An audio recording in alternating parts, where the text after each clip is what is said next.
Hem as portes d'acabar aquest any 2021, un any que, com ben sabets, ha vingut marcat novament per a crisi sanitària provocada per a Covid-19. Una crisi que ben sabets en Aran ha afectat d'una forma notable i que en aquests moments ens porta a que es quasi seguisquen augmentant i que a l'hora en què gravam aquest petit vídeo hi hagi 4 persones ingressades en el nostre hospital, als que ja d'avança les desiram una ràpida millora.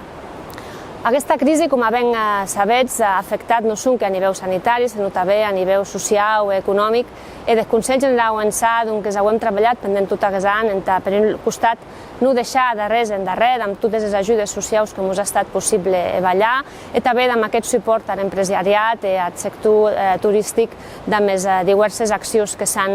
amiat a terme. Tot un arreng d'això seria possible sense el treball i la implicació de tots els professionals i tècnics de la màxima institució aranesa, als que ja les vull agrair tota la seva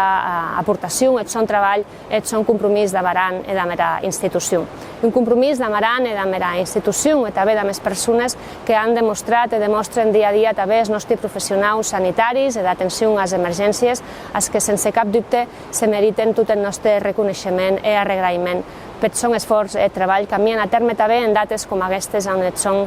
treball se multiplica per 10. Més enllà d'això, com sabets, aquests dies endarrere aprovàvem el pressupost de la màxima institució entre aquest 2022, un any que volem que sigui un any de recuperació, d'impuls de la Val d'Aran dels propers anys, i que per aquest pressupost, com dic, apostant per un costat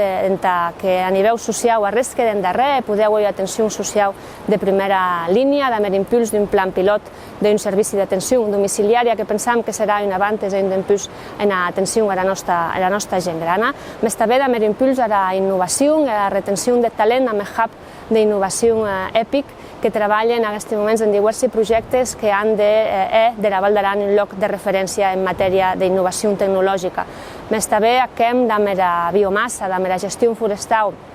en tot cercar nous nichos d'energia renovable i també de diversificació econòmica i de creació d'emplec. Estem també impulsant a la nostra institució els drets que la Val d'Aran ha gràcies a aquesta llei de règim especial que reclamam sigui respectada i desenvolupada i no defalliram en aquest esforç de seguir reclamant els nostres drets, els nostres recursos, com digui, exercir un autogovern proper a la gent, que solucioni els problemes de la gent i que pensam que a dia d'avui aquesta és la màxima aspiració que ha d'avui el Consell General d'Aran. No me queda res més que desitjar-vos a tots i a totes un bon any 2022 amb força salut, que és el més important, i també amb treball, amb benestar i amb esperança en un futur millor.